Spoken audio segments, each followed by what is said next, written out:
President Biden want more migrants to come to Delaware? I don't even understand that question, but I'll move on.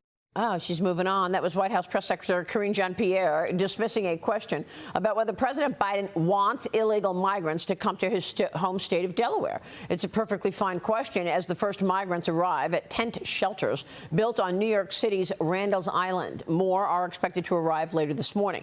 Illegal migrants are everywhere throughout this country right now. New Fox polling shows border security has become a top issue ahead of the midterm elections. Voters are ranking it behind abortion, but ahead of climate change and the pandemic. Joining me right now is Florida Congresswoman, member of the Homeland Security Committee, Cammack. Congressman, it's good to see you. Thanks very much. And you've made the point that today every state is a border state because migrants are coming in, 3 million on Joe Biden's watch. Your reaction? I mean, if I were Joe Biden, I would make sure that I never held a press conference again. I would not certainly put KGP, JP in front of a camera. I mean, this is embarrassing. And as I've said before, I feel like I need to retire the phrase, you play stupid games, you win stupid prizes. They have created this border crisis. They have allowed for these folks to come across illegally. And now they're belly aching about the results. Every town in America is a border town because of the trafficker in chief. We know that. People are worried in Staten Island. Apparently, the migrants are being put in schools in Staten Island, and then you've got these tents throughout New York. I mean, my question is, why didn't we have these kinds of tents when we saw homelessness really peak? And it remains at peak levels. Homelessness is all over the country, certainly in big cities. How come the tents weren't put up for them? Now these illegal migrants are getting phones. They're getting, TVs. They're getting an opportunity to play video games, all that stuff in these tents. And authorities are still encouraging parents to double check their children's Halloween candy. Halloween coming up in a couple of weeks. And after a massive fentanyl bust at LAX in Los Angeles, officials took in 12,000 pills hidden in boxes of candy, Congresswoman, as we get even more reports of smugglers using Snapchat and TikTok to recruit people to drive migrants from the border into Houston. We're showing ads right now on TikTok. One post offered up to $2,500. Another one, $70,000, which we showed you a week ago. $70,000 to drive a 18-wheeler truck from McAllen, Texas to Houston. They're trying to get American kids to do this. Despite all of this, the administration is now pushing Arizona to remove shipping containers, filling gaps left in the unfinished border wall, Congresswoman. They don't want anything getting in front of that border wall, the open gaps. They want it to be free to just come in within any gaps for these migrants. Yeah, and if you talk to the Democrats about their open border policies, they say that it's the humane thing to do.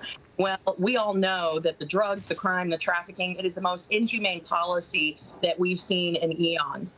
And so, I mean, there's a lot to talk about here. Yes, big tech has been facilitating the trafficking of women and children. They are facilitating the trafficking of narcotics.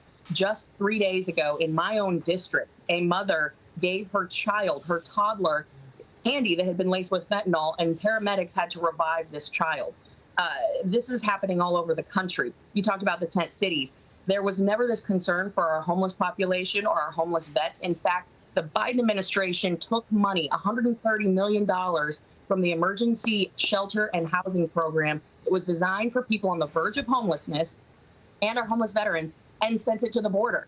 This is what's happening. They are moving money around from place to place to basically take better care of those coming here illegally and breaking the law than they do their own citizens that are footing the bill. It's ludicrous, unacceptable, and it's going to change. I mean, it's just incredible. And the fact that the media is not reporting this, the only place you see these buses, the only place you see the border story is on Fox News and Fox Business. It's just incredible. This is a huge story. 3 million people coming in on Joe Biden's watch, up to a million gotaways. We don't know what their intentions are, and they've come into this country illegally. The White House is now working overtime trying to distract us on defending their oil production policy. Energy Secretary Jennifer Granholm weighed in yesterday, claiming that the latest release from the Petroleum Reserve has nothing to do with the midterms. Watch this. This is about what people are feeling on the ground. This is not about the political moment. It's not about the political moment, Congresswoman, even though he asked OPEC Plus to hold off on the production cuts until after the midterm elections. No, I mean, I think my colleague, Representative McCall, said it best. This is not the strategic political reserve where they keep tapping in over and over again, looking for some magic thing that is going to turn these midterms around. Listen, the Democrats have fumbled the ball at every single step, every turn. And now they're trying to put our national security at risk so that they may salvage a couple seats in the midterms. It's dangerous, and all the more reason why there's going to be a red wave.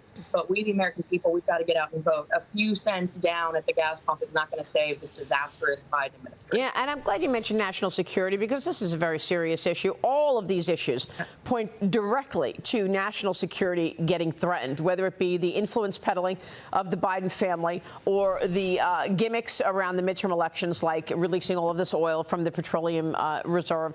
It's all very worrisome as it does attack the national security of American families. Congresswoman, we're going to keep a spotlight on it. We appreciate you joining me this morning.